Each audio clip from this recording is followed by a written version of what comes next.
할렐루야. 오늘도 살아계신 하나님 앞에 예배의 보좌 앞에 나온 모든 성도님들을 주님의 이름으로 환영합니다. 우리 다 같이 일어서셔서 함께 머리 숙여 기도하심으로 주님의 그 은혜의 보좌 앞에 기쁨으로 예배로 나아가기를 원합니다. 여호와는 선하시며 정직하시니 그러므로 그의 도로 죄인들을 교훈하시리로다. 온유한 자를 정의로 지도하시며 온유한 자에게 그의 도를 가르치시리로다. 여호와의 모든 길은 그의 언약과 증거를 지키는 자에게 인자와 진리로다. 내 영혼을 지켜 나를 구원하소서. 내가 죽게 피하오니 수치를 당하지 않게 하소서. 내가 주를 바라오니 성실과 정직으로 나를 보호하소서. 하나님이여, 이스라엘을 그 모든 환난에서 속량하소서. 아멘.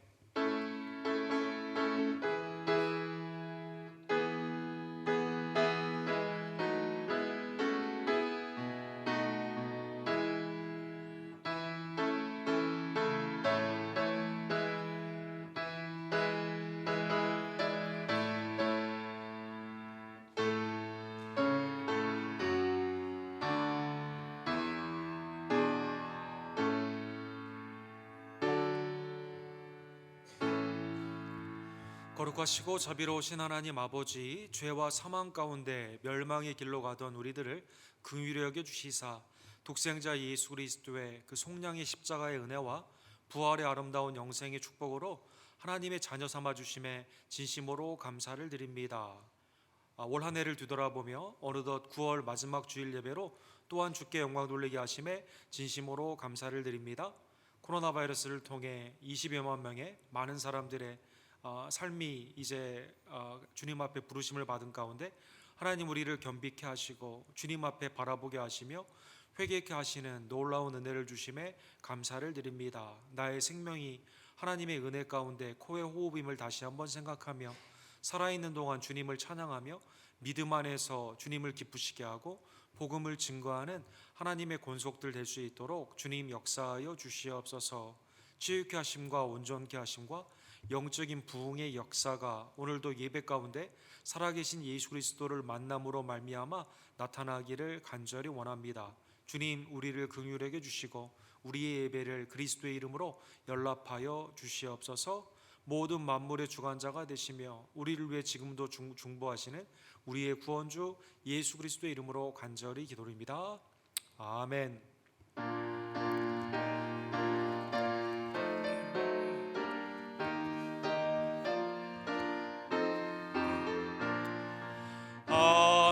하나님의 크신 사랑 하늘에서 내리사 우리 맘에 항상 계셔 온전하게 하소서. 우리 주는 자비하사 사랑 무한하시고 두려워서 떠는 자를 구원하여 주소서. 걱정 근심 많은 자를 성령 감화하시사 복과 은혜 사랑 받아 평안하게 하소서. 처음과 끝이 되신 주님 항상 인도하셔서 마귀 유혹받는 것을 속히 끊게 하소서.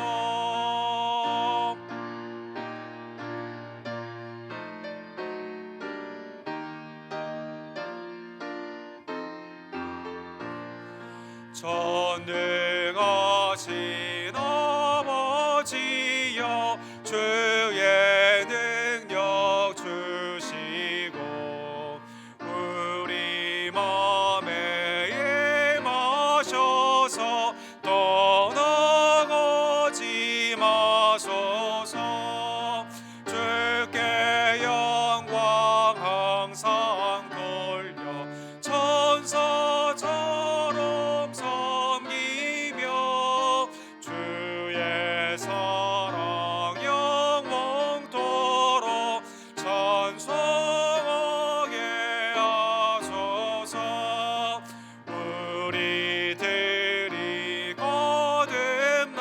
하소서. 의미 없게 하시고 주의 크신 구원보다 온전하게 하소서. 영광에서 영광으로 천국까지 이르러 크신 사랑 감격하여 경배하게 하소서.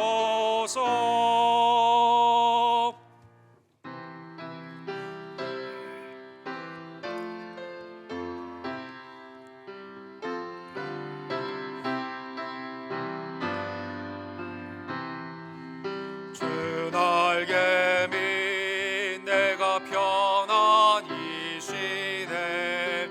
밤 깊고 비바람 불어쳐도 아버지께서 날 지켜주시니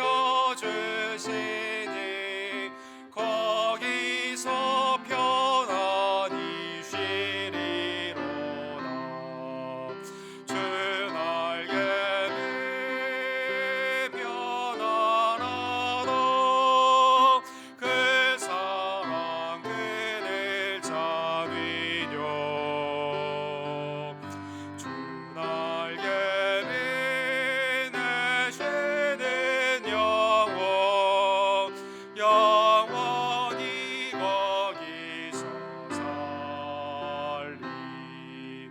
주 날개 밑 나의 피난처 되니 거기서 쉬기를 원하노라. 세상이 나를 위롭지 못하나 거기서 평화를 쉬리로다. 주 날개 밑 편안하다. 그 사랑 그늘 잔위뇨. 주 날개 밑 내쉬는 영혼 영원히 거기서 살리.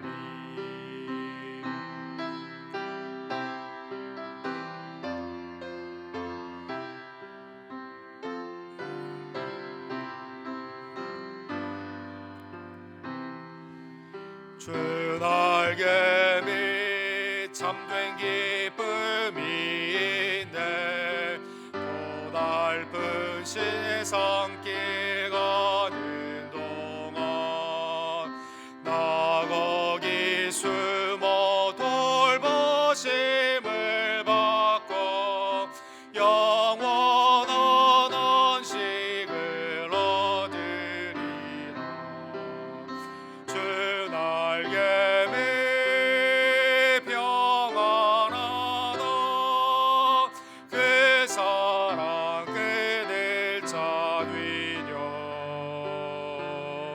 주 날개 밑 내쉬는 영혼 영원히 거기서 살리.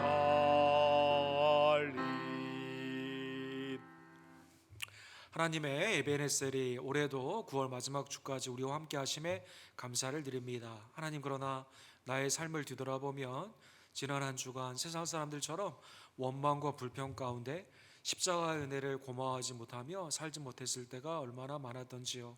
이 시간 그리스도의 속량의 은혜를 기억하며 고마우신 주님 앞에 나의 삶을 맡기고 기쁨과 감사함으로 감사로 살기를 원합니다. 내 심령과 입술과 행함 가운데 있는 죄를 주님 이 시간 용서하여 주시옵소서. 우리의 죄를 주께 고백합시다.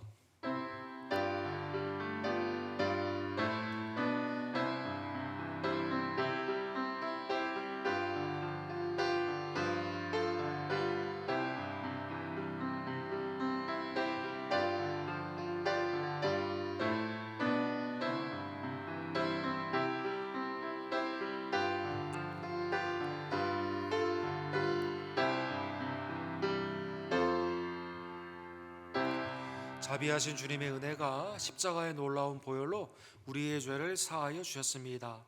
하나님의 놀라운 은혜 앞에 늘 감사하며 하나님의 뜻을 순종하며 나아가는 우리의 심령과 입술과 행함 가운데 주님의 백성의 삶이 되기를 간절히 원합니다. 사도신경으로 우리의 신앙을 함께 고백합시다. 전능하사 천지를 만드신 하나님 아버지를 내가 믿사오며 그 외아들 우리 주 예수 그리스도를 믿사오니 이는 성령으로 잉태하사 동정녀 마리아에게 나오시고 본디오 빌라도에게 고난을 받으사 십자가에 못 박혀 죽으시고 장사한 지 사흘 만에 죽은 자 가운데서 다시 살아나시며 하늘에 오르사 전능하신 하나님 우편에 앉아 계시다가 주로로서 산자와 죽은 자를 심판하러 오시리라.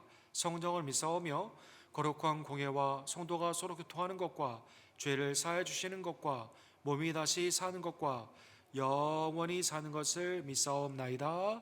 아멘.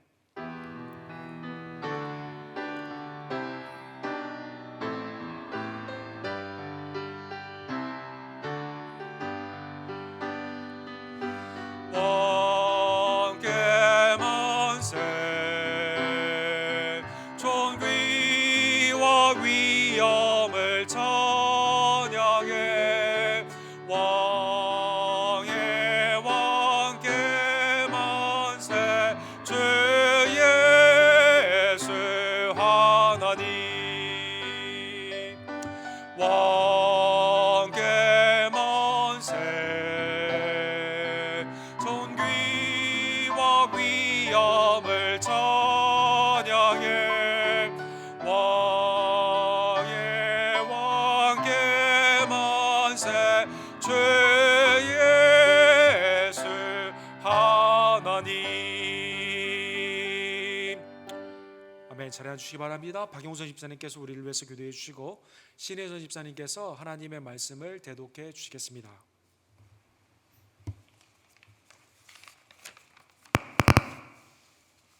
기도하시겠습니다. 천지의 창조자이시며 우주의 주관자 되시는 하나님 아버지, 아버지의 영원하신 능력과 신성이 만드신 만물에 분명히 보여 알려주심을 통해 여호와 우리 주의 이름과 영광이 온 땅과 하늘을 덮습니다.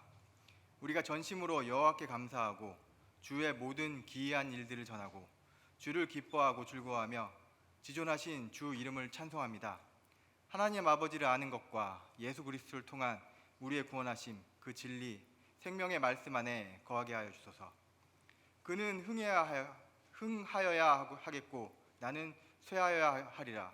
하나님 아버지, 세례자 요한을 통하여 우리에게 나는 죽고 그리스도가 사는 삶, 오직 하나님의 영광을 위하여 사는 삶을 깨닫게 하여 주심을 감사합니다. 예수 그리스도의 초림을 위하여 주의 길을 곧게 한 세례자 요한과 같이 회개와 하나님의 영광을 위하여 예수 재림의 소망을 가지고 나아가는 우리가 되게 하소서. 하나님 아버지, 우리를 예배로 불러주셔서 하나님의 말씀 안에 살아가게 하시는 은혜를 감사합니다. 이 예배가 하나님께 기쁨이 되게 하시옵소서. 또한 우리의 영이 깨어나고 오직 하나님을 향한 진정으로 예배에 참여하게 하시어 회개하고 믿음으로 나아가는 예배가 되게 하여 주옵소서. 우리 교회 각 직분자들과 사역자들을 위하여 기도합니다. 옥 목사님과 함께 하시어 하나님의 음성에 따라 교회를 이끄는 참된 지도자가 되게 하여 모든 성도들을 영적으로 먹이기에 부족함 없게 하시고 강건과 가정의 평안을 주옵소서. 이성희 전도사님과 김한희 자매에게 성령 충만함으로 부어주셔서 그들에게 매일매일의 새 힘을 주시고 사역을 이끄시어 열매가 풍성하게 하소서. 장로님들과 권사님들의 기도로 우리 교회가 굳게 서고 순종으로 하나님의 비전이 이루어지게 하소서. 안수 집사님들을 우리의 기둥으로 세워주시고 성숙의 모범으로 자라게 하소서. 코로나와 그 크고 작은 재앙의 상황 속에 놓여 있습니다. 속히 주님의 치유하심으로 확산이 멈춰지고 예배와 사역이 회복되게 하소서. 하나님 아버지, 하지만 이런 와중에도 불구하고 매일 아침 뜨는 태양과 계절의 변화를 보며 시련 속에서도 흔들림 없는 하나님의 신실하심을 깨닫고 감동합니다. 세상의 풍파 속에서도 이 모든 것이 하나님의 주권 아래 놓여 있음을, 하나님께서 일하고 계심을 고백하고 굳건한 믿음으로 나아가게 하소서. 어려운 상황에 있으나 우리의 사명을 잊지 않게 하소서. 모든 민족을 제자로 삼아 아버지와 아들과 성령의 이름으로 세례를 베풀고 내가 너희에게 분부한 모든 것을 가르쳐 지키게 하라 하신 명령에 따라 살아가는 우리가 되게 하시어 전도와 선교의 사명을 감당하는 우리 교회가 되게 하소서. 또한 케빈 선교사님, 조재명 목사님, 데이빗 김 목사님의 사역이 우리의 동역과 함께 자라나게 하소서. 순모임과 말씀 훈련을 위하여 기도합니다. 주어진 상황을 감당하면 나아가고 있습니다. 우리의 시련이 우리의 신앙을 돌아보고 회개하는 하나님의 역사로 이어지게 하시어 더욱 믿음 안에서 굳게 서는 우리가 되게 하소서. 성도 간의 사귐과 하나님 아버지 예수 그리스도와의 사귐을 붙잡고 배워가는 기간이 되게 하시고 하나님의 임재 안에서 교제하게 하소서. 하나님 아버지, 지금 이 시간에도 육신의 질병으로 힘들어하는 지체들이 있습니다. 그들에게 아버지의 치유의 손길을 뻗치셔서 깨끗이 낫는 치유의 역사를 보여주소서. 회복의 기간에 계시는 분들에게 새 힘을 주시고 어르신들에게는 영육간의 강건함을 주셔서 예배의 기쁨을 누리기에 부족함 없게 하시고 그런 어르신들의 예배를 더욱 기쁘게 받아주옵소서. 새로운 생명을 주심을 감사하고 산모와 태중의 아이의 강건을 바랍니다. 자라나는 세대를 보내주심을 감사합니다. 우리가 본이 되게 하셔서 아이들이 참 예배자로 자라는 밑거름이 되게 하소서. 모든 존귀와 영광은 오직 주님의 것입니다. 경배하고 감사하며 이 모든 말씀 살아계시는 우리 주 예수 그리스도의 이름으로 기도드립니다. 아멘.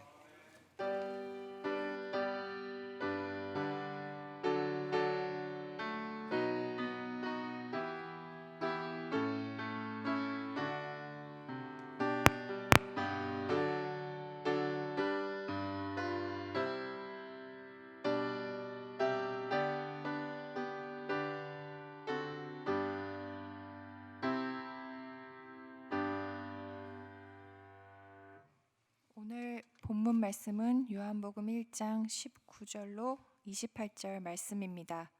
봉독하겠습니다. 유대인들이 예루살렘에서 제사장들과 레위인들을 요한에게 보내어 내가 누구냐 물을 때 요한의 증언이 이러하니라. 요한이 드러내어 말하고 숨기지 아니하니 드러내어 하는 말이 나는 그리스도가 아니라 한데 또 묻되 그러면 누구냐 내가 엘리야냐 이르되 나는 아니라 또 묻되 내가 그 선지자냐 대답하되 아니라 또 말하되 누구냐 우리를 보낸 이들에게 대답하게 하라. 너는 내게 대하여 무엇이라 하느냐 이르되 나는 선지자 이사야의 말과 같이 주의 길을 곧게 하라고 광야에서 외치는 자의 소리로라 하니라. 그들은 바리새인들이 보낸 자라. 또 물어 이르되 내가 만일 그리스도도 아니요 엘리야도 아니요 그 선지자도 아닐진데 어찌하여 세례를 베푸느냐. 요한이 대답하되 나는 물로 세례를 베풀거니와 너희 가운데 너희가 알지 못하는 한 사람이 섰으니 곧 내 뒤에 오시는 그이라. 나는 그의 신발끈을 풀기도 감당하지 못하겠노라 하더라. 이 일은 요한이 세례 베풀던 곳 요단강 건너편 베다니에서 일어난 일이니라. 아멘.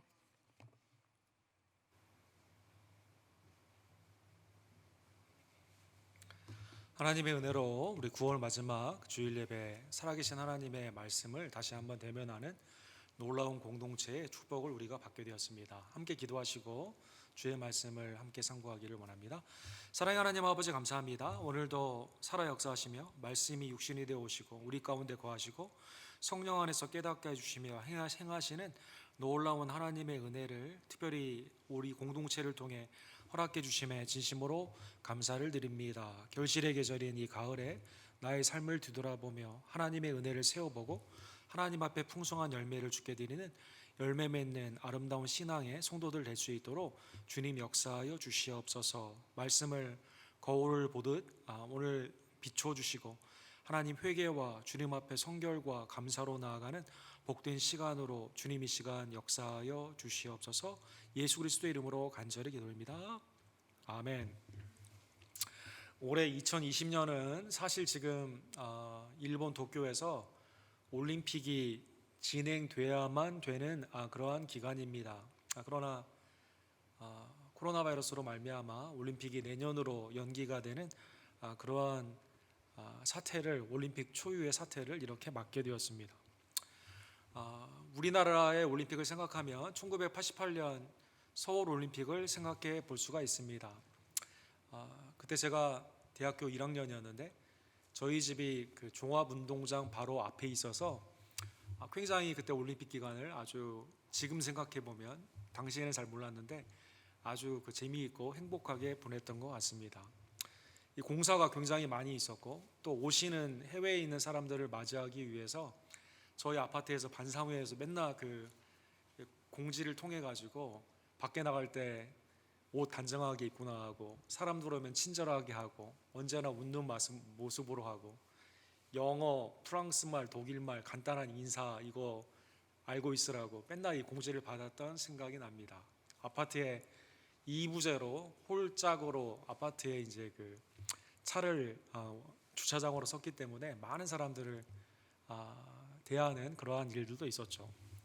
한국의 현대화, 발전, 한강의 기적을 말을 할 때 1988년도에 있었던 이 올림픽이 기념비적으로 많은 사람들에게 기억이 되는데 당시 한국의 그 건물적인 아이콘으로 대표적인 건물로 종합운동장 경기장을 볼 수가 있습니다. 이것은 당시 건축가였던 김수근이라는 분이 유작으로 남긴 작품인데 외부의 해외 원수들이나 또 선수들 그리고 관광객을 위해서 우리나라를 맞이할 때 가장 좋은 인상을 주기 위해서 그걸 늘 염두에 두고 설계를 했다고 합니다.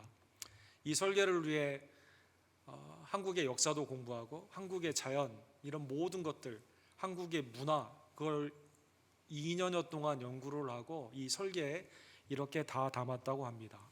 그래서인지 많은 관광객들이 모스크바나 LA 올림픽의 실패와는 달리 88년 서울 올림픽을 성공한 올림픽, 화합의 올림픽 그리고 한국을 잘 나타냈던 잘 준비된 올림픽이다라고 평가를 지금도 받고 있습니다.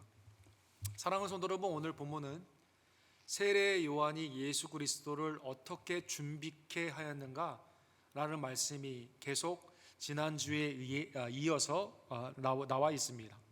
지난주에 본 것처럼 요한복음 1장 7절과 8절에 보면 세례 요한이 이 땅에 온 가장 큰 생애의 목적은 예수님을 증거하는 것이었습니다. 나는 빛이 아니고 그리스도가 아니며 나는 예수님을 증언하러 왔고 그리고 사람들에게 예수님을 보내는 그 역할을 충실하게 했기 때문에 그는 이미 7절과 8절에서 곧 빛에 대하여 증언하고 모든 사람이 자기로 말미암아 믿게 하려 함이라 그는 이 빛이 아니요 이 빛에 대하여 증언하는 자라. 창조주 되신 빛 되신 예수 그리스도가 아니라 예수 그리스도 참빛이며 참 구원주이시며 창조주가 되시는 그리스도를 증거하는 자다라고 세례 요한이 자기의 정체성을 가지고 또 여러분과 저에게도 이러한 마음으로 예수님을 증거하라라고 알려주신 것입니다. 이러한 세례 요한의 전도와 선교의 역사, 특별히 회개를 위한 세례의 역사는 많은 사람들에게 관심을 받게 되었습니다. 오늘 흥미롭게도 19절에 보면 유대인들이 예루살렘에서 제사장들과 레위인들을 요한에게 보내어 내가 누구냐? Who are you? 라는 질문을 하는 내용이 나와 있습니다. 사실 요한은 아버지 사가랴가 제사장이었기 때문에 오늘 본문의 제사장들이나 레위인들은 이미 요한에 대해 잘 알고 있었을 것입니다. 당시의 제사장은 아론의 반차를 쫓아야만 되고 상당한 기득권을 누렸던 그러한 집단이기 때문에 서로에게 모를 리가 없고 이미 사가랴의 아들인 세례 요한도 제사장의 가문 가운데 앞으로 제사장의 일을 하기 때문에 요단강 건너편의 강과 베다니 지역에서 세례를 주고 있는 이 세례 요한의 사역은 그들로 하여금 매우 흥미로운 많은 사람들이 그를 따르는 일을 통해 매우 주목을 받는 그러한 일이었다는 것입니다. 누가복음 3장에 보면 세례 요한의 구체적인 설교의 내용이 나와 있습니다. 요한이 세례받으러 나오는 무리에게 이르되 독사의 자식들아 누가 너희에게 일러 장차 올 진노를 피하라 하더냐. 설교의 내용이 매우 아주 가다듬어지지 못한 부드럽지 못한 매우 거친 그러한 설교입니다. 아니 오늘날로 말하면 교회 새 가족이 오고 또 회개를 하며 세례를 받으려고 하는 사람에게 독사의 자식들아 라고 한다면 누가 그 교회에 가겠습니까? 누가 그 교회 설교자를 따라가겠습니까? 오늘날에 있어 사람들이 자기가 듣기 싫어하는 말은 듣고 싶지 않기 때문에 아무리 죄가 분명하다 하더라도 그것도 제대로 못하고 있는 오늘날의 그러한 타락된 강단의 삶을 보게 되면 독사의 자식들아 누가 하나님의 심판을 너희가 피하라 하더냐 라는 이 설교는 매우 받아들이기가 어려운 설교였다는 것입니다. 그러나 하나님의 보내심과 성령 가운데 있었던 세례 요한의 이러한 거침없는 복음의 사역은 15절에 보면 모든 사람이 요한을 혹 그리스도이신가 심중에 생각했다라고 나와 있습니다. 사람들의 비율을 맞추는 것이 아닌 당시의 사람들에게 반드시 필요한 하나님의 보내심의 성령의 말씀을 증거하게 되었을 때 성령 안에서 그 말씀을 듣고 사람들이 반응을 하게 되는데 많은 사람들, 군인들도 옵니다. 세리들도 옵니다. 심지어 바리새인까지 오게 되면서 회개의 세례를 받고 우리가 어떻게 해야만 됩니까? 회개의 열매를 어떻게 맺어야만 됩니까? 라는 반응 가운데 많은 사람들이 이 세례요한을 향해 혹시 하나님의 기름 부음을 받은 하나님의 나라의 임재의 회복이 있는 보냄을 받은 메시아가 아닌가, 그리스도가 아닌가 생각했다는 것입니다. 세례요한은 이에 대해서 오늘 본문 20절에 보면 드러내어 말하고 숨기지 아니하니, 그러니까 아예 사람들 앞에 공식적으로 공표를 한 겁니다. 나는 그리스도가 아니라라고 말을 했습니다. 당시에 사람들이 생각하고 있었던 구약의 다윗의 가문의 다윗의 자손 중에 왕위와 로마의 정치적인 지금 압제 가운데서 해방을 하고 이스라엘이 하나님의 나라 가운데 정치적으로 세워지는 그 회복의 나라를 기대하고 있는 상황 가운데 나는 메시아 그리스도가 아니다, 잘못된 기대에 대해서 공식적으로 그렇게 말을 한 겁니다. 21절에 보면 또 묻되 그러면 누구냐? 내가 엘리야냐? 그럼 그리스도가 아니라면 엘리야냐? 너 다음에 오는 사람은 우리가 생각하고 있는 정치적인 메시아 로마에서 해방을 시켜주는 그 그리스도 앞에 보냄을 받는 엘리야냐? 거기에 대해서도 나는 아니라라고 말을 했습니다. 세 번째로 그들은 물었습니다. 그러면 선지자냐라고 물었습니다. 구약의 많은 선지자들이 거침없이 하나님의 회개의 메시지를 증거한 것처럼 그러면 네가 구약에 있었던 그러한 선지자와 같은 그러한 역할을 하느냐? 거기에도 아니라라고 말을 했습니다. 이 사람들은 제사장과 바리새인이 보낸 레위 사람들이거든요. 그들의 질문이 이 세 가지로 있었다는 것은 매우 우리에게 관심이 있는 그러한 질문이에요. 그리스도냐? 엘리야냐? 선지자냐? 말씀으로는 가장 깊은 말씀을 알고 있다고 자칭을 했던 바리새인이나 예배를 맡고 있었던 제사장들이나 예배의 가문인 레위 사람들이 그토록 고대했던 메시아가 너냐, 엘리야가 너냐, 선지자가 너냐 라고 했었을 때 세례 요한은 그들에게 회개의 메시지만 주고 나는 아니다라고 말했다는 것입니다. 사랑하는 성도 여러분, 말라기 4장 5절에 보면 하나님께서 하나님의 날, 심판과 보응의 날에 메시아를 보내기 전에 엘리야를 보낸다라고 말씀하여 주십니다. 보라, 여호와의 크고 두려운 날이 이르기 전에 내가 선지자 엘리야를 너희에게 보내리니.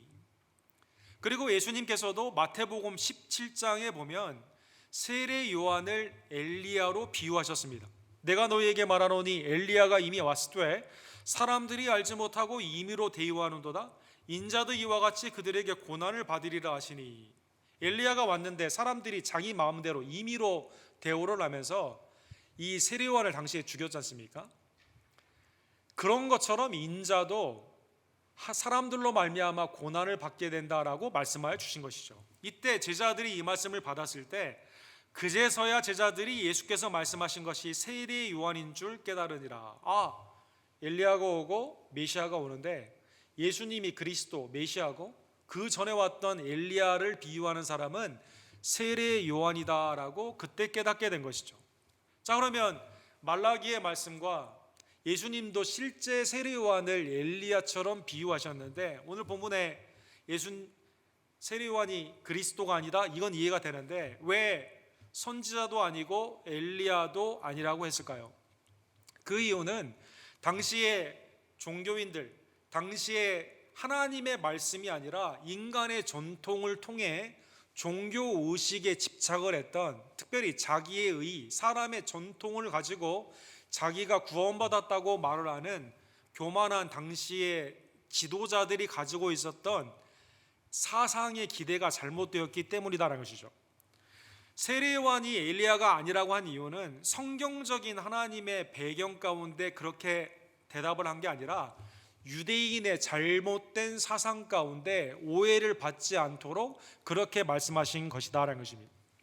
사랑하는 성도 여러분, 열왕기하 2장 11절에 보면 회오리 바람으로 엘리야가 하나님의 부르심 가운데 죽음을 보지 않고 하늘에 올리심을 받게 됩니다. 그리고 그의 외투를 받았던 엘리사가 사역을 이어가게 되죠. 당시에 엘리사가 죽음을 보지 않고 하늘에 올라갔기 때문에 말라기에 나와 있는 것처럼 하나님이 보내주시는 엘리야는 동일한 그 죽음을 보지 않고 갔던 엘리야다라고 많은 사람들은 성경을 곡해하여 유대인의 전통 가운데 그렇게 많이 생각을 했습니다. 엘리야가 다시 오게 되면 많은 기적을 일으키고 사람들이 많이 따라가게 되고 그리고 정치적인 회복이 있게 된다라고 그들은 고대했다는 것입니다. 그래서 세례 요한에게 많은 사람들이 몰렸던 것이죠. 그리고 여러분, 예수님의 초기의 삶 가운데도 사람들이 예수님을 따르려는 이유가 뭡니까? 예수님을 따라가면 먹을 것이 해결되고 내가 병이 낫게 된다고 하는 인간적인 기대 가운데 예수님을 왕으로 삼기 위해 많은 사람들이 예수님을 쫓았던 것입니다. 그러나 예수님이 십자가의 사역의 제자도를 말씀할 때는 무리가 제거되고 제자들조차도 예수님을 쫓지 않는 그러한 일이 있었던 것이죠. 내 기대 가운데 세례 요한, 내 기대 가운데 예수님을 쫓았던 많은 사람들이 그 기대가 이루어지지 않을 때는 세례 요한도 죽이고 예수님도 죽이는 그러한 사태 가운데 이거를 너무나 잘 알고 있었던 세례 요한은 나는 너희가 기대하던 엘리야, 너희가 기대하는 선지자가 아니다라는 것입니다. 자, 그러면 실제 세례 요한은 누구일까요? 오늘 본문 23절에 보면 세례 요한은 이렇게 말합니다. 당시 요단강 근처, 특별히 건너편의 베다니와 이쪽에 있었던 광야의 지역 가운데 세례를 주던 이 세례 요한은 사전의 배경에 보면 지금도 험준하여 여기에 쉽게 여행을 하지 못하던 이러한 그 계곡이 많이 있는 와디의 지역, 평소에는 물이 없고 비가 오면 홍수가 나는 이 어려운 광야의 지역 가운데 23절에 그는 이러한 배경 가운데 이사야 40장의 말씀을 인용하며 이렇게 말을 합니다. 나는 선지자 이사야의 말과 같이 주의 길을 곧게 하라고 광야에서 외치는 자의 소리로다 하니라. 이 길게 자기를 소개했는데 딱 한마디로 말하면 나는 I am a voice, 소리다 이렇게 말하고 있습니다. 소리다. 메시아도 아니요, 엘리야도 아니요, 선지자도 아니라 나는 그냥 광야에서 외치는 소리다라는 거죠. 소리다.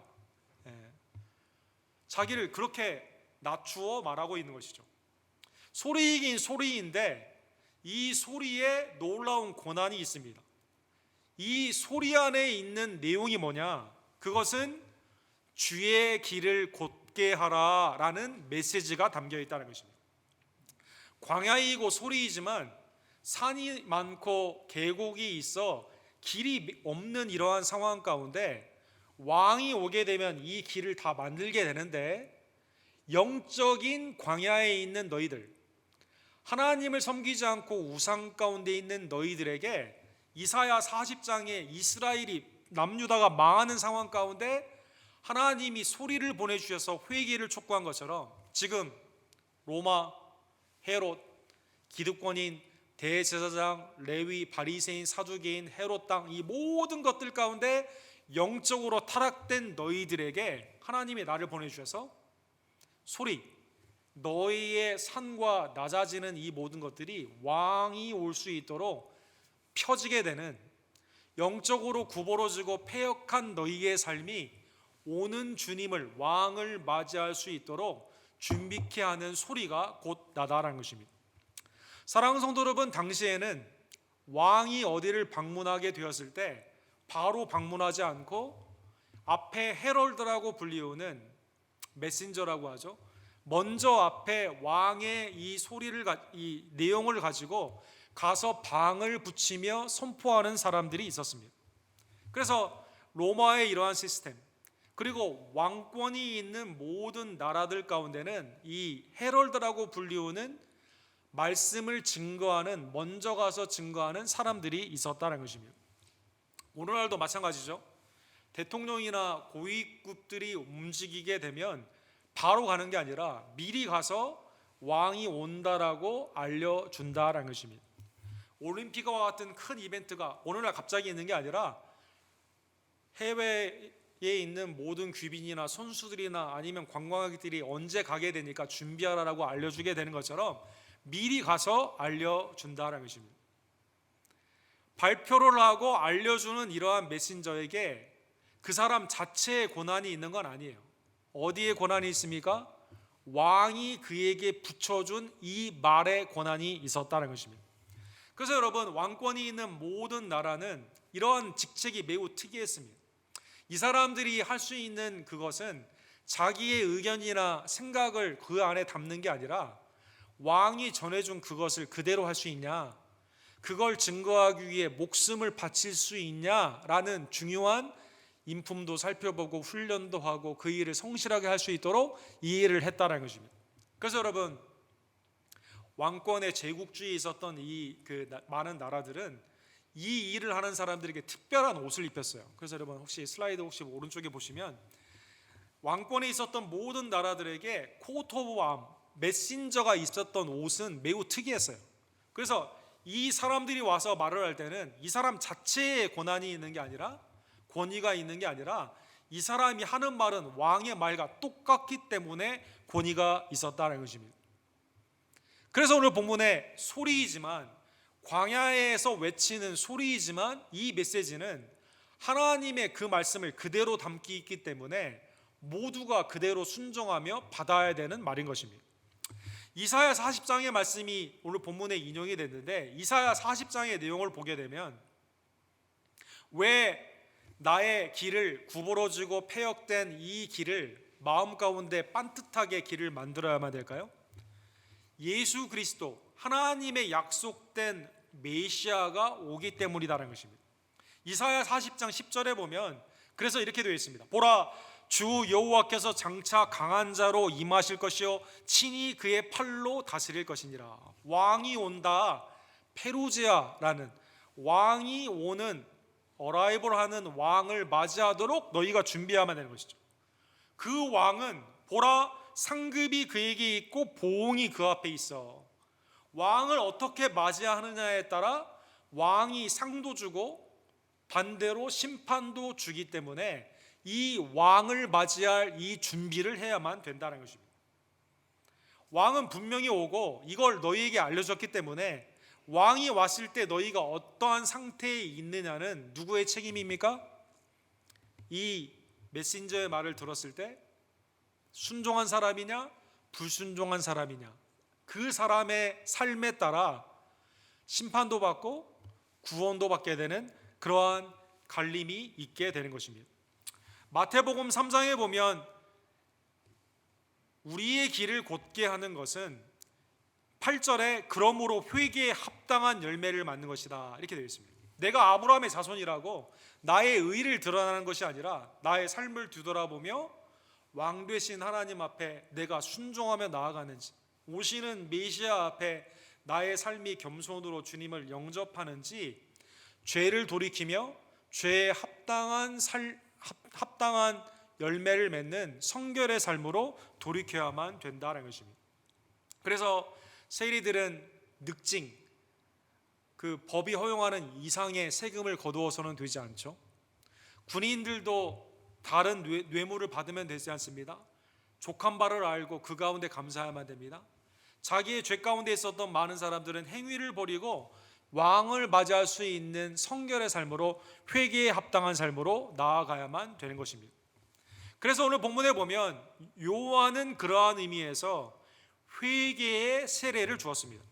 26절에 그래서 요한이 대답하되 나는 물로 세례를 베풀거니와 너희 가운데 너희가 알지 못하는 한 사람이 섰으니, 죄의 씻음에 하나님의 그 은혜를 알지 못하고 죄 가운데 나아갔던 나의 삶이 하나님의 정결의 은혜 가운데 회개로 씻음을 받게 되는 회개의 물세례를 세례 요한이 주었다는 것입니다. 사랑하는 성도 여러분, 구약에 보면 하나님은 물로 씻어주신다, 죄의 씻음의 상징적인 것을 제사를 통해 그리고 하나님의 언약의 말씀을 통해 선포하여 주셨습니다. 이사야 42장 22절에 오늘 본문의 배경에 보게 되면 이스라엘아 너는 나에게 잊혀지지 아니하리라.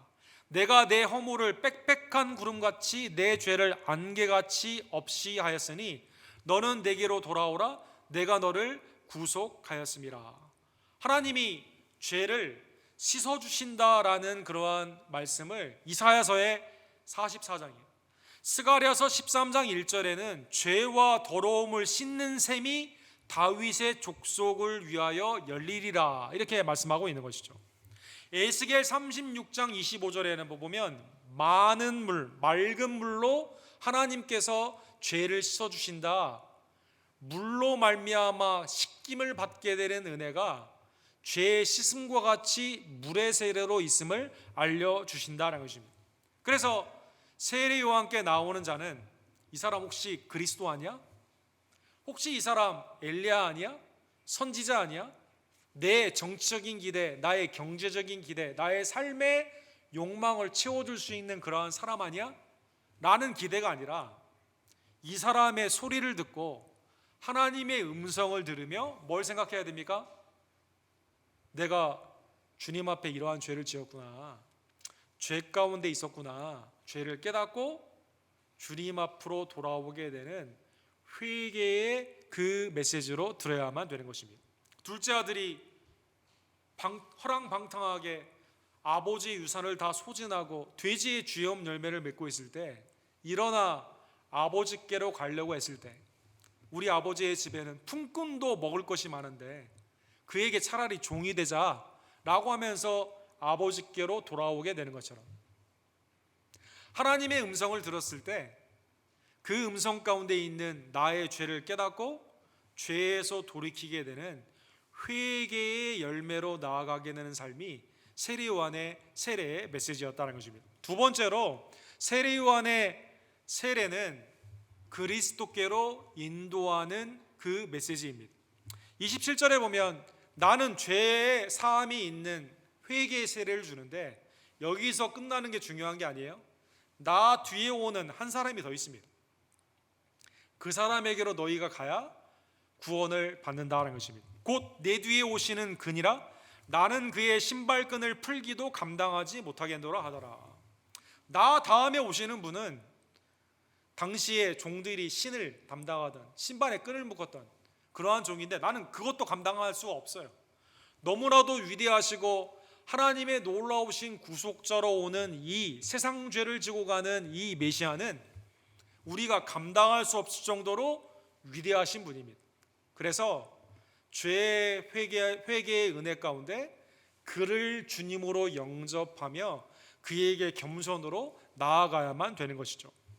사랑하는 성도 여러분, 세례 요한의 인간으로서 예수 그리스도께로 자기에게 오는 사람들을 그 영광을 취하지 않고 예수님께로 보냈다는 것은 여러분과 제가 반드시 배워야 되는 세례 요한의 훌륭한 점입니다. 사랑하는 성도 여러분, 다음 주에 보게 되는 본문에 보게 되면 35절에 세례 요한이 이러한 사람들과의 대화 가운데 두 제자가 있었다라고 나와 있습니다. 그 중에 한 명은 안드레였어요. 베드로의 형제 안드레였습니다. 두 사람이 있는 상황 가운데 예수님이 이제 세례를 받으러 오는 그러한 장면 가운데 예수님이 오심을 보고 예수님을 향해 이렇게 말합니다. 보라, 하나님의 어린 양이로다.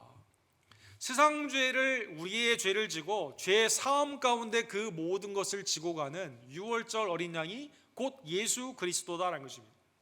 그런데 놀라운 것이 37절에 보면 두 제자가 그의 말을 듣고 예수를 따르거늘 이렇게 되어 있습니다. 지금까지 세례 요한을 쫓았어요. 그런데 세례 요한이 세상 죄를 지고 가는 하나님의 어린 양이다 라고 말을 하게 되었을 때 두 제자가 세례 요한을 더 이상 쫓지 않고 예수님을 쫓았다는 것입니다. 그리고 안드레를 통해 베드로가 예수님께로 나오게 되죠. 이 두 제자를 통해 많은 그리스도의 제자들이 그 가운데로 부르심을 받게 되었다는 것입니다. 얼마나 놀라운 일입니까? 세례 요한이 지금껏 자기를 따랐던 자들을 예수 그리스도께로 무리를 그에게 보낸 게 아니라 그 정도 수준이 아니라 자기를 직접 따랐던 자를 예수께로 인도하여 주었다는 것입니다. 세례 요한은 예수 그리스도가 누구인지를 알았습니다. 나를 통해서는 구원받지 못하지만 하나님의 보내심을 받은 참빛이요 하나님의 언약 가운데 있었던 메시아가 예수님임을 알았기 때문에 사람들을 그들에게 그의 제자를 그들에게 보냈다는 것입니다. 사랑하는 성도 여러분, 예수님은 여러분과 제가 신발 끈도 풀었다 메었다 하는 그러한 종류로 또 하기 어려운 매우 위대하신 분입니다. 하나님은 너무나 위대하신 분이에요. 그분을 우리가 아버지라고 부를 수 있다는 그 자체가 너무나 큰 우리에게 주신 큰 권세이며 영광의 감사이다라는 것입니다. 사랑하는 성도 여러분, 구약에 보면 하나님을 아버지라고 평할 때 아브라함이 하나님을 아버지라고 한 적이 있습니까? 모세가 아버지라고 한 적이 있습니까? 구약에는 개인이 하나님을 아버지라고 한 적이 거의 없어요.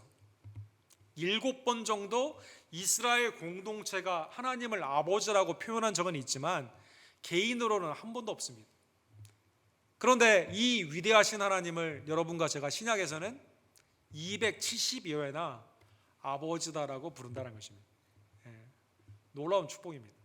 신발 끈도 묶을 수가 없다니까요. 여러분, 그 시스턴 성당에 가면 천지창조의 유명한 미켈란젤로의 그림이 있잖아요.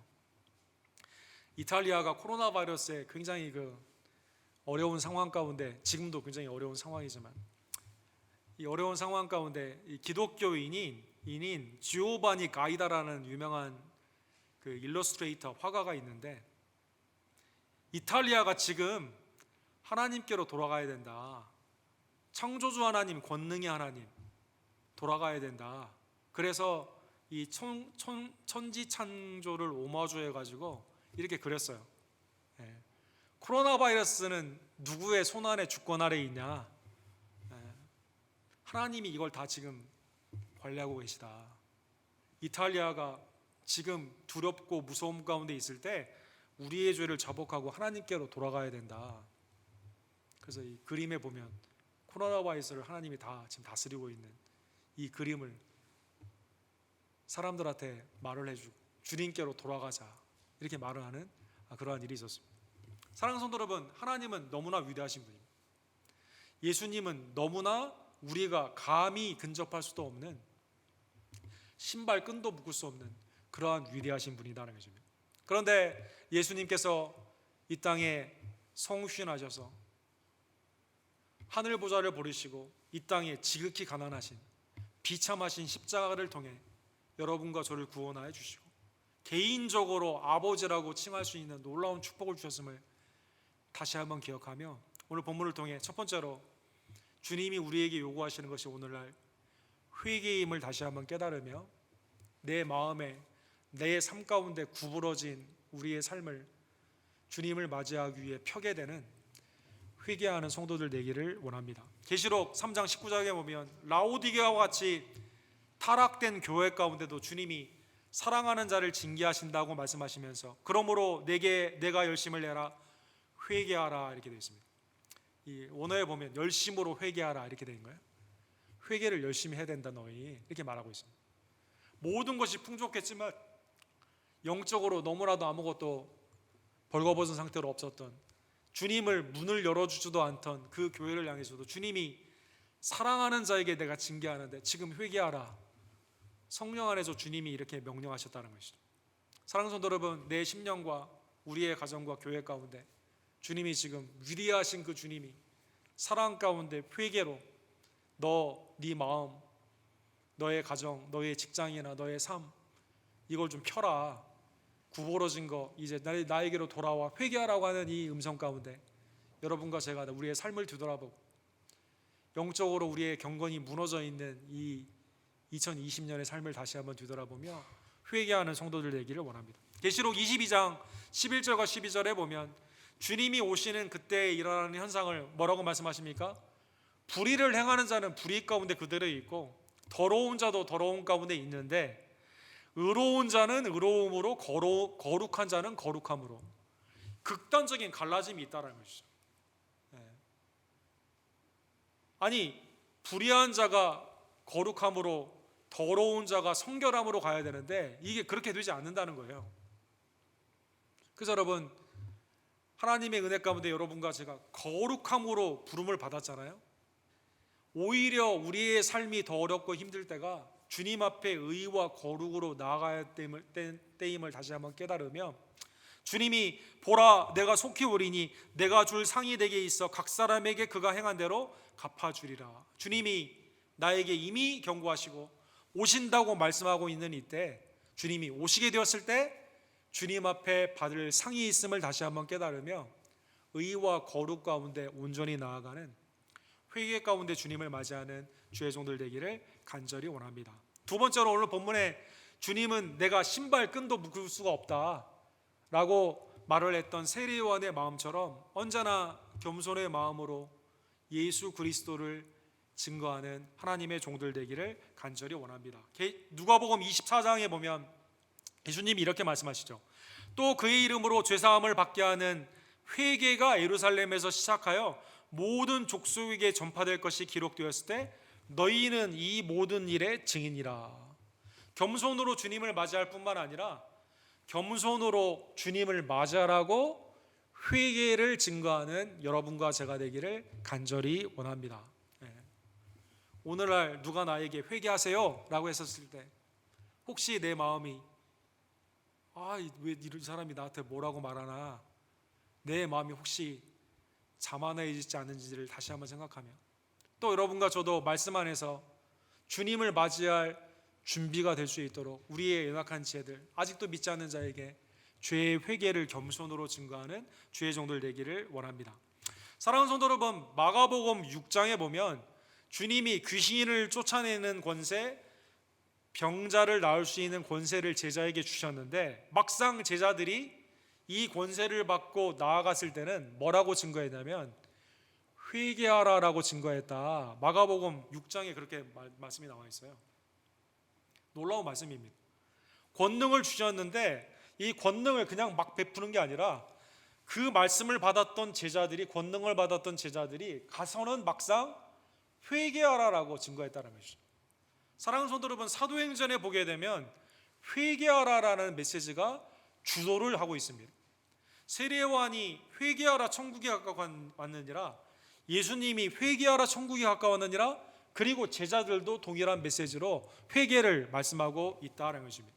겸손으로 여러분과 저도 이 회개하는 마음을 가지고 회개를 증거하는 주의 종들 되기를 원합니다. 누가복음 17장 10절에 보면 주님이 여러분과 저에게 이렇게 말씀하십니다. 너희도 명령받은 것을 다 행한 후에 이르기를 우리는 무익한 종이라 우리가 하여야 할 일을 할 것뿐이라 할지니라. 주님 앞에 내가 주의 일을 온전히 감당했다 하더라도 받은 은혜가 너무 크기 때문에 주님 앞에 오히려 우리의 공로를 드러내지 않고 주님의 영광을 드러내는 주의 종들 되기를 간절히 원합니다.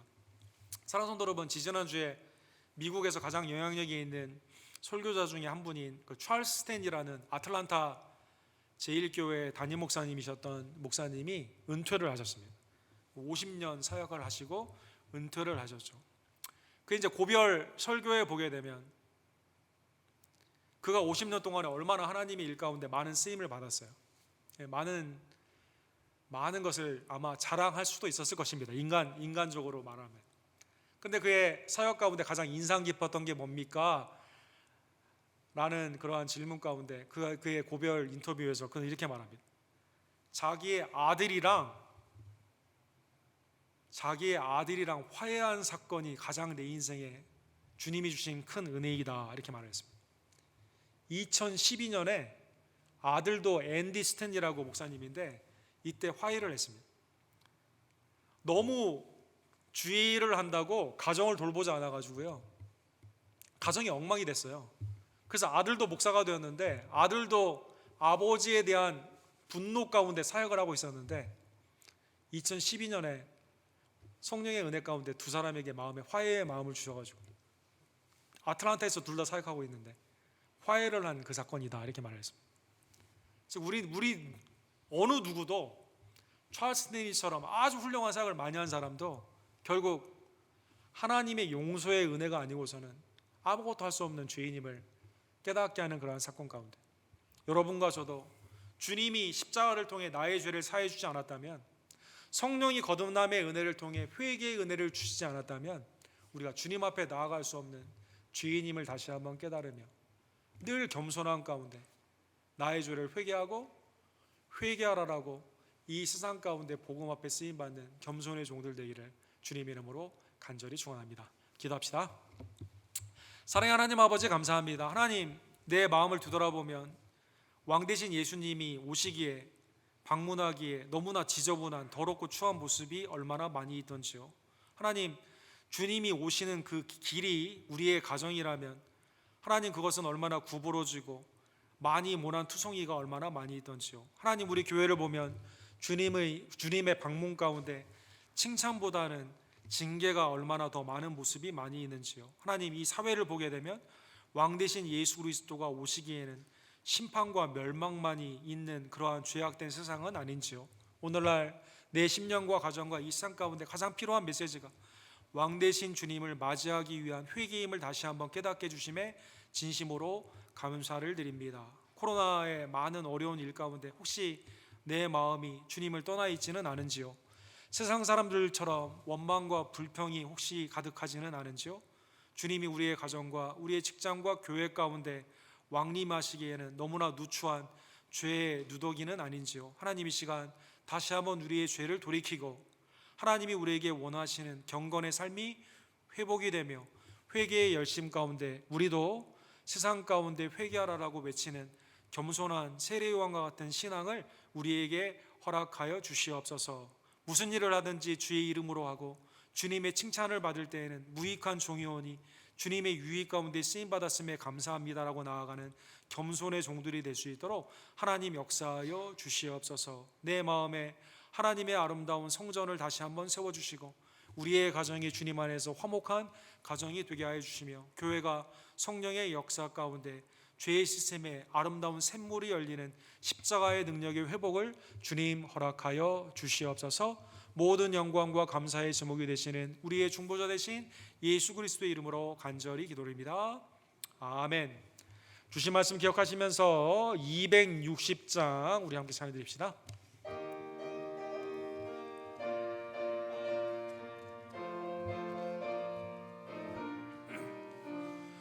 우리를 죄에서 구하시려 주 예수 십자가 지셨으니 기쁘게 부르세 할렐루야. 나 구원 얻었네. 찬송하세 찬송하세 주님 나를 구하셨네. 찬송하세 찬송하세 주가 구원하셨네. 우리를 주께서 구했으니 이전에 행하던 악한 일과 추하고 더러운 모든 죄를 온전히 버렸네. 찬송하세 찬송하세 주님 나를 구하셨네. 찬송하세 찬송하세 주가 구원하셨네. 나 지금 죄에서 사함받아 거룩한 백성이 되었으니 이 육신 장막을 벗을 때도 겁날 것 없겠네. 찬송하세 찬송하세 주님 나를 구하셨네. 찬송하세 찬송하세 주가 구원하셨네. 우리가 이 세상 떠날 때에 예수의 손목을 굳게 잡고 영원히 즐거운 천국에서 주와 함께 살겠네. 찬송하세 찬송하세 주님 나를 구하셨네. 찬송하세 찬송하세 주가 구원하셨네.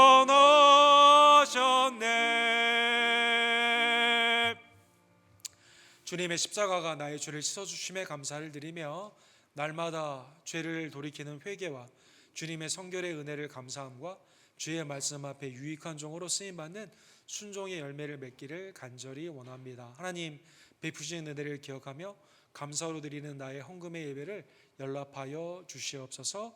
기도하시고 준비한 예물을 주께 드립시다.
존귀하신 하나님, 하나님의 놀라운 은혜에 진심으로 감사를 드립니다. 부활 생명 되시는 예수 그리스도를 우리에게 보내주시고 십자가의 속량함으로 우리의 죄를 사해 주시며 성령 안에서 날마다 주님을 기쁘시게 하는 믿음의 아름다운 은사를 우리에게 주심에 진심으로 감사를 드립니다. 겸손으로 회개하며 주님을 증거하며 믿음 안에서 하나님을 기쁘시게 하는 하나님의 칭찬 많은 우리 언덕교회 될 수 있도록 주여 역사하여 주시옵소서. 이 세상에 하나님의 놀라우신 은혜와 긍휼이 치유함으로 나타나기를 간절히 원하며 오히려 죄를 경성하고 주님께로 돌아오는 영적의 부흥의 역사가 나타나기를 간절히 원합니다. 어려움 가운데서도 복음을 증거하는 내지와 외지의 아름다운 선교사님들에게 하나님 새로운 방법으로 복음을 증거할 때 동일한 성령의 역사로 회심과 하나님을 향한 아름다운 순종의 열매들이 나타나기를 간절히 원하며 우리도 때를 얻든지 못 얻든지 복음 안에서 합당하게 주님을 기쁘시게 하는 전도자들이 될 수 있도록 하나님 역사하여 주시옵소서. 삶의 중화자가 계신 하나님께서 우리의 교회의 모래가 되심에 감사를 드립니다. 각 지체로서 서로 사랑하며 믿음 안에서 사랑과 선행을 협력하며 주님을 기쁘시게 하기 위해 함께 격려하는 우리 언덕교회 될 수 있도록 주님 역사하여 주시옵소서. 그리스도 안에서 성령의 은사가 하나님 앞에 기쁨이 되는 아름다운 열매로 각 기관들에게 나타나기를 간절히 원합니다. 특별히 우리 어르신들에게 영육간의 강건함의 은혜를 더하여 주시고 우리의 자녀들에게는 믿음 안에서 지혜와 총명으로 자라나는 가정과 학업과 교회의 모든 사역들이 될 수 있도록 하나님 역사하여 주시옵소서. 슬픔을 당한 지체에게는 하나님의 위로하심과 하나님의 놀라우신 평강이 임하기를 간절히 원하며, 특별히 우리 이희중 원사님, 미스 페이지 성도님, 또 우리 임신한 민서자매님, 성유코베 집사님, 권현숙 권사님, 많은 연약한 지체들이 그리스도 안에서 회복되고 온전케 되는 귀한 역사 주님 이 시간 허락하여 주시옵소서. 우리의 직장이 그리스도 안에서 평강으로 인도함 받기를 원하며 빛과 소금으로 역할 받기를 간절히 원합니다. 삶의 소산을 주님의 은혜에 감사로 여겨 이 시간 믿음으로 드리는 귀한 제물을 연락하여 주시고, 하나님의 창고가 차며 그리스도의 은혜 가운데 풍성한 촉매자가 될 수 있도록 드린 손길과 가정을 주님 이 시간 축복하여 주시옵소서. 모든 영광과 감사를 주님 앞에 올려드리며 예수 그리스도의 이름으로 간절히 기도드립니다. 아멘.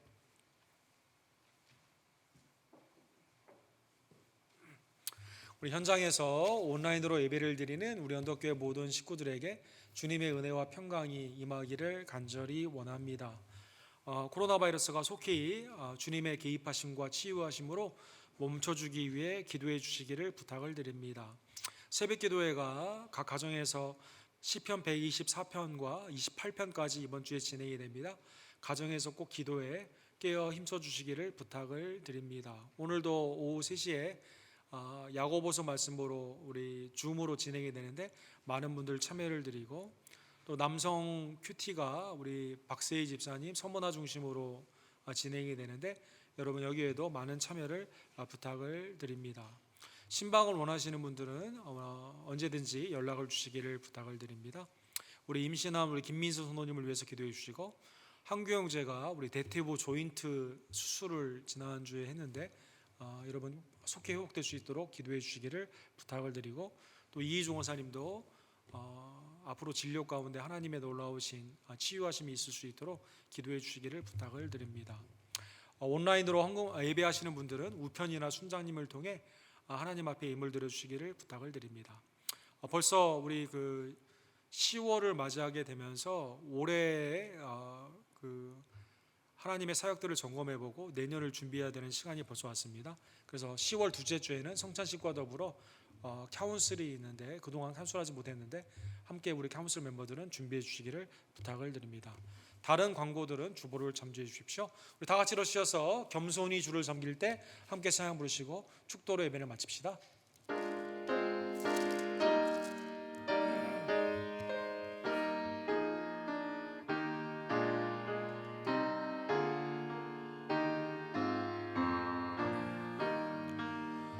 겸손히 주를 섬길 때 괴로운 일에 머느나 그 주여 내게 힘주사 잘 감당하게 하소서.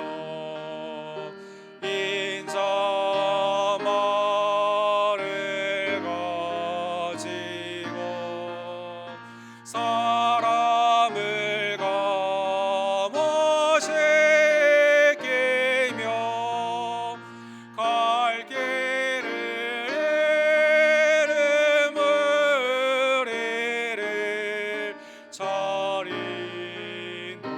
인도하게 하소서.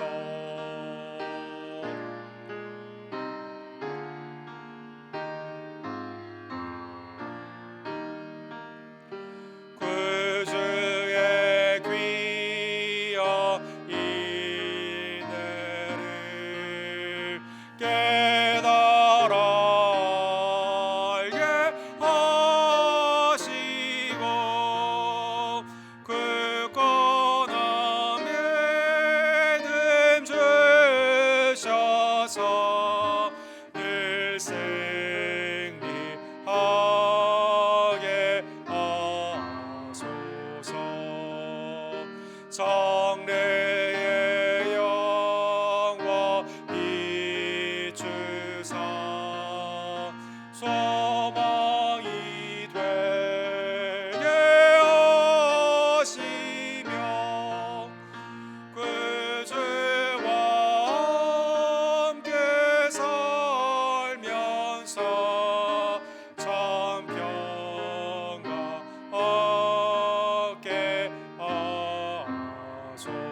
주옵소서.